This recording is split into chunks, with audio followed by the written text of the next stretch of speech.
Hi నమస్తే అండి. ఈరోజు నేను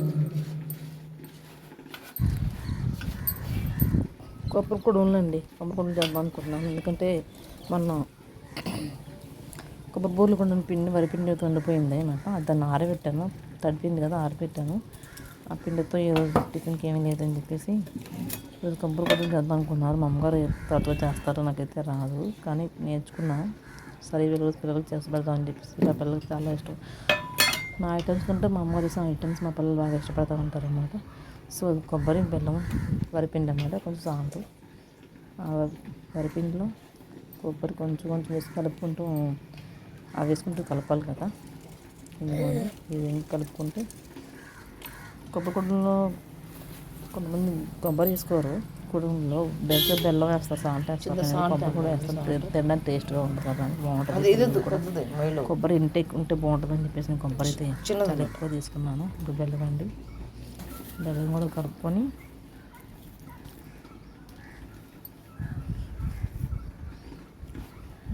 విధంగా వరిపిండిలో కొబ్బరి, బెల్లం, లైట్గా సాల్ట్,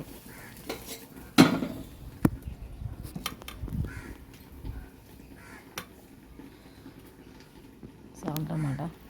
కింద నీడ పడిపోయి కంబట్లో నీడ కనిపిస్తుంది, అంత లైటింగ్ లేదు.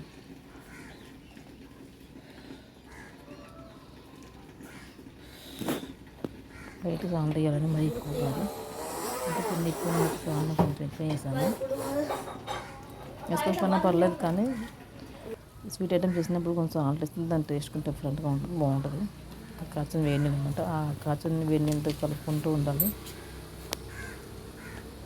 సరిపడగా కలుపుకోవాలి. నీళ్ళు ఎక్కువైతే మళ్ళీ జార్ అయిపోతే సరిపడా కన్సిస్టెన్సీ కలుపుకోవాలి. దాన్ని ముందు ఇది ఇడ్లీ పాత్ర పెట్టాను, దీన్ని ప్రీ హీట్ చేసుకోవాలి. ఇదిగోండి ఈ విధంగా ఉంది కదా, దీన్ని ఇందులో ఉండలా చేసుకొని, అంటే రౌండ్ కాకుండా కుడుములను చేస్తాం కదా మనం పొడుగ్గా చేస్తాం, ఈ విధంగా చేసుకోవాలి. చేసుకొని ఆవిరి మీద వండుకుంటే పిల్లలు చాలా బలం, టేస్ట్గా ఉంటుంది, ఆరోగ్యం బాగుంటుంది. పిల్లలు కూడా బాగా తింటారు మా పిల్లలు. ఈ విధంగా చుట్టుకొని ఆవిరి మీద ఉడికించుకుంటే అంతేనండి ఆవిరి కుడుము. దీన్ని ఆవిరి కుడుము అంటారు, కొబ్బరి కుడుము అని కూడా అంటారు. ఈ విధంగా చుట్టుకొని ఇడ్లీ పాత్ర పెట్టుకొని ఇడ్లీ పాత్రలో మనం 1 పెట్టుకోవాలండి. ఇంకా చాలా ఈజీ అండి, ఆరోగ్యం బాగుంటుంది. పాతకాలం నాటి ఎందుకు రావు మా ఆయనమ్మ తాతలు నాటి కాలం కుడుము అన్నమాట. ఇది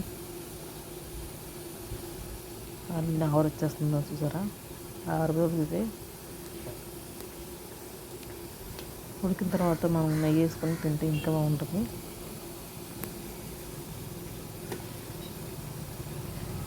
ఇలా చూపించిన విధంగా 1 by 1 పెట్టేసుకొని మూత పెట్టేసి జస్ట్ 15 minutes to 10 minutes లోపే ఉడికిపోద్ది అన్నమాట. ఎందుకంటే ఆవిరి మీద కాబట్టి ఈజీగానే ఉడికిపోద్ది. కొబ్బరి, బెల్లం కాబట్టి దాని టేస్ట్ సూపర్ ఉంటుంది, బాగుంటుంది. ఒకసారి మీరు కూడా టేస్ట్ చేయండి, చాలా బాగుంటుంది. నా వీడియోస్లో ఏమన్నా మిస్టేక్స్ ఉంటే కొంచెం నాకు సజెషన్స్ ఇవ్వండి, ఎందుకంటే నాకు పొరపాట్లని అందరూ చేస్తూ ఉంటారు. ఇప్పుడు పెద్ద చోట్ల పొరపాటు జరుగుతూ ఉంటుంది, అంత పర్ఫెక్ట్గా ఉండవు ఎవరైనా. ఇదిగోండి ఉడికిపోయండి. Thank you for watching.